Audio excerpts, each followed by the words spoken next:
सूरज एक छोटे से शहर के ऊपर उगा, जो शांत, साधारण और मानवीय दिल टूटने के बोझ से अछूता लग रहा था।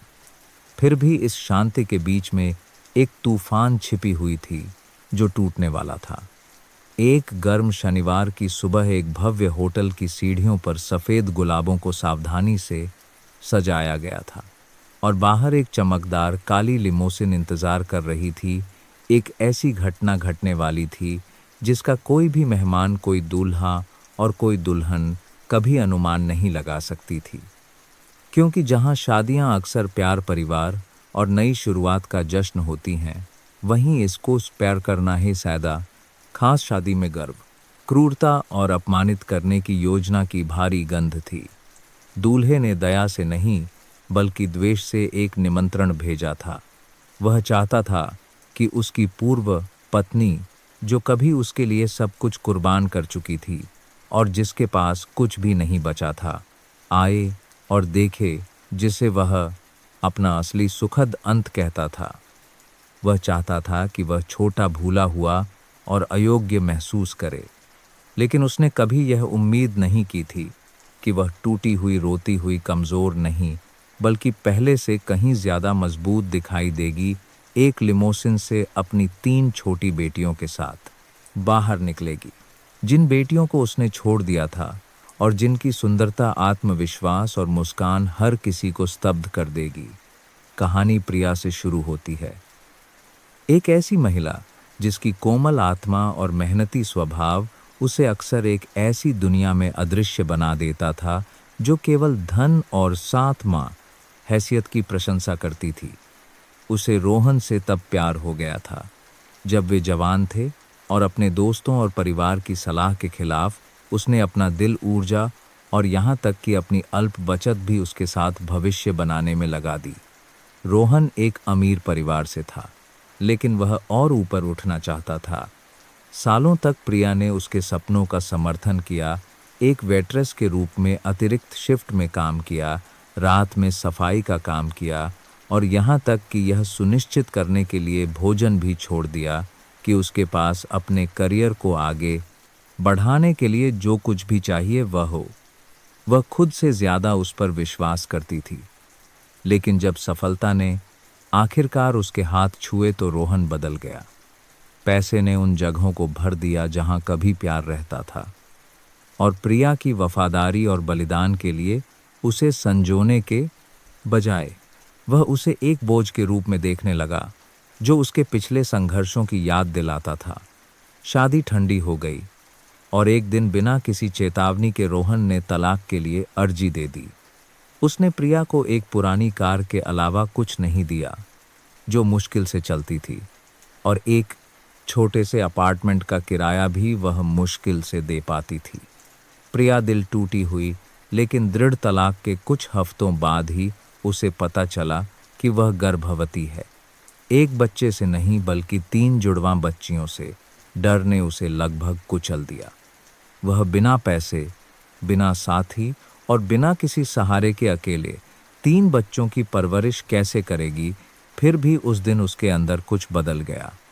उसे एहसास हुआ कि भले ही उसे छोड़ दिया गया था, वह शक्तिहीन नहीं थी। वह एक माँ बनने वाली थी, और वे छोटे जीवन जो उस पर निर्भर थे उसे पहले से कहीं ज़्यादा मेहनत से लड़ने का एक कारण देंगे। और इस तरह उसके संघर्ष के साल शुरू हुए। दिन 2 नौकरियों को संभालने में बीतते, रातें अपनी बाहों में 3 रोते हुए शिशुओं को झुलाने में बीततीं, और थकावट के अनगिनत क्षण जहां वह ढह जाना चाहती थी, लेकिन आगे बढ़ती रही क्योंकि उसकी बेटियों को उसकी ज़रूरत थी। इस बीच रोहन सामाजिक सीढ़ी चढ़ गया, धन और प्रतिष्ठा के हलकों में घूम रहा था।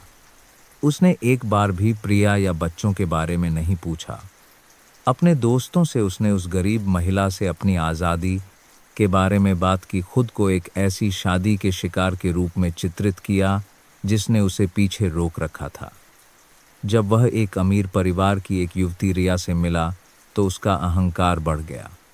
यह उसके लिए यह साबित करने का मौका था कि उसने खुद को अपग्रेड कर लिया है, दुनिया को यह दिखाने का कि वह आखिरकार वही है जहां वह होने का हकदार है। जैसे जैसे शादी की तारीख नज़दीक आई, रोहन ने अहंकार और कड़वाहट के मिश्रण से प्रेरित होकर प्रिया को आमंत्रित करने का फैसला किया। उसने कल्पना की कि वह सस्ते कपड़ों में आएगी, शायद बस के टिकट के लिए पैसे उधार लेगी और किनारे से देखेगी जब वह एक असली मूल्य की महिला से शादी करेगा। उसके दिमाग में यह प्रिया के अपमान पर मुहर लगा देगा। वह देखेगी कि वह कितना ऊपर उठ गया है और वह कितनी नीचे गिर गई है। लेकिन प्रिया चुपचाप अपने रास्ते पर चल रही थी, रोहन की उथली दुनिया से बहुत दूर। उसने अपनी बेटियों को प्यार, अनुशासन और विश्वास के साथ पाला था। उनमें न केवल अच्छे संस्कार डाले बल्कि खुद पर विश्वास करने का साहस भी दिया। अपनी वित्तीय कठिनाइयों के बावजूद प्रिया एक छोटे से डिज़ाइन स्टूडियो में नौकरी पाने में कामयाब रही। उसकी प्राकृतिक रचनात्मकता ने जल्द ही ध्यान आकर्षित किया और वर्षों के दृढ़ता के बाद उसने अपना खुद का बुटीक खोला।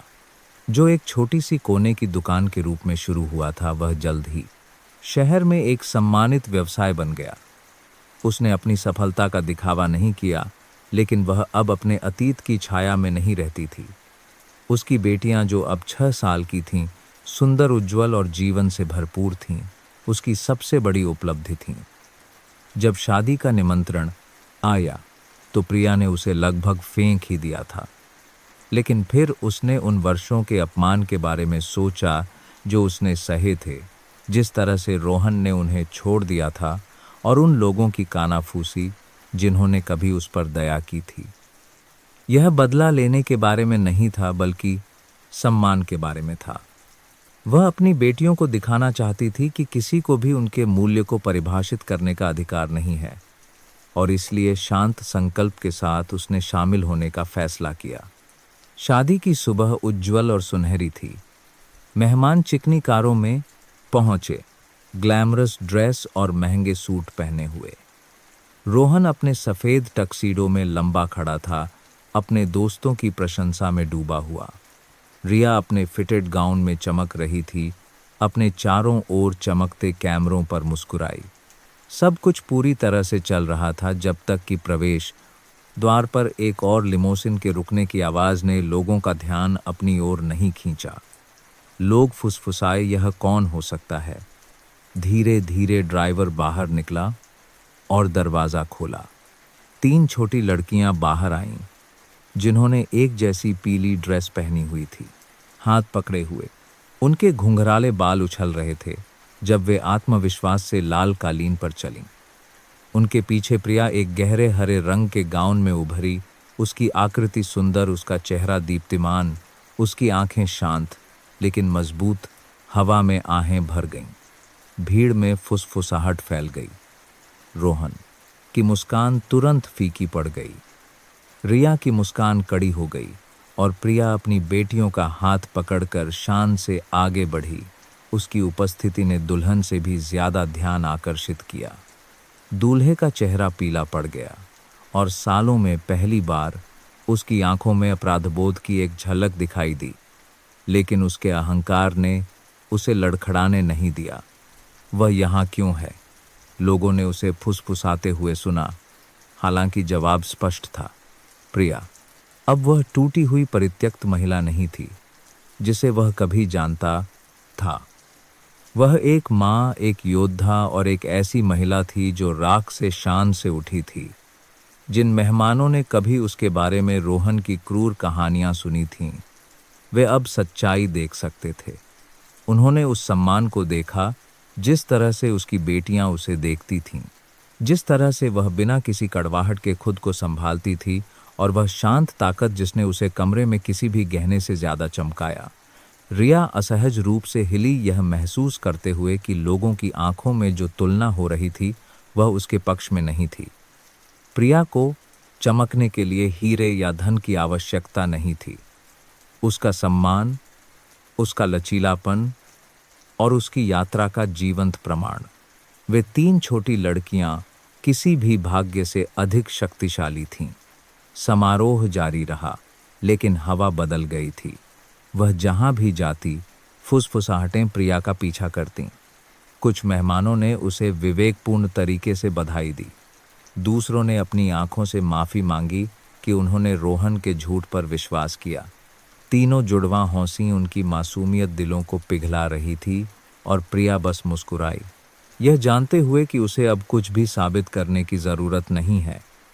रोहन ने उसे अपमानित करने की कोशिश की थी, लेकिन इसके बजाय उसने अपनी ही खालीपन को उजागर कर दिया था।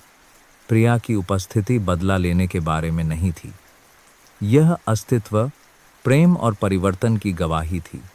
वह बिना किसी कड़वाहट के प्रतिज्ञाओं के दौरान बैठी रही, एक बार भी इस आयोजन को बर्बाद करने की कोशिश नहीं की, क्योंकि उसे इसकी आवश्यकता नहीं थी। उसका अस्तित्व ही कहानी को फिर से लिखने के लिए काफ़ी था।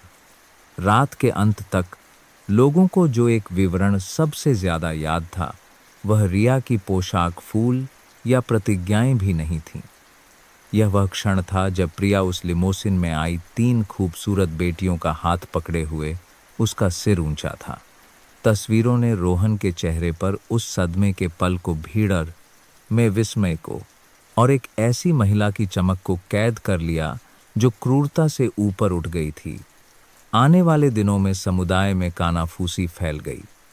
रोहन का अहंकार उजागर हो गया और लोग उसके चरित्र पर सवाल उठाने लगे।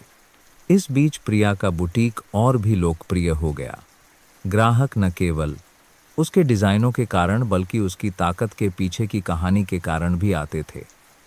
वह एक शांत प्रेरणा बन गई, इस बात का सबूत कि कभी कभी सबसे अच्छा बदला बिना एक शब्द बोले सम्मान के साथ अच्छी तरह से जीना होता है। और इस तरह जिस महिला को कभी छोड़ दिया गया था और अपमानित किया गया था, उसने खुद को पहले से कहीं ज़्यादा सम्मानित और प्रशंसित पाया। इसलिए नहीं कि उसके पास पैसा था, इसलिए नहीं कि वह बदला चाहती थी, बल्कि इसलिए कि वह आग से गुजरी थी और चमकते हुए बाहर आई थी। उसकी बेटियां अपनी माँ के मूल्य को जानते हुए बड़ी हुईं, न कि अपने पिता की क्रूरता को। और प्रिया ने खुद आखिरकार शांति पाई। उसने समझा कि दर्द ने उसे आकार दिया था, लेकिन उसे परिभाषित नहीं किया था, और प्यार धन नहीं, सफलता का सच्चा माप था।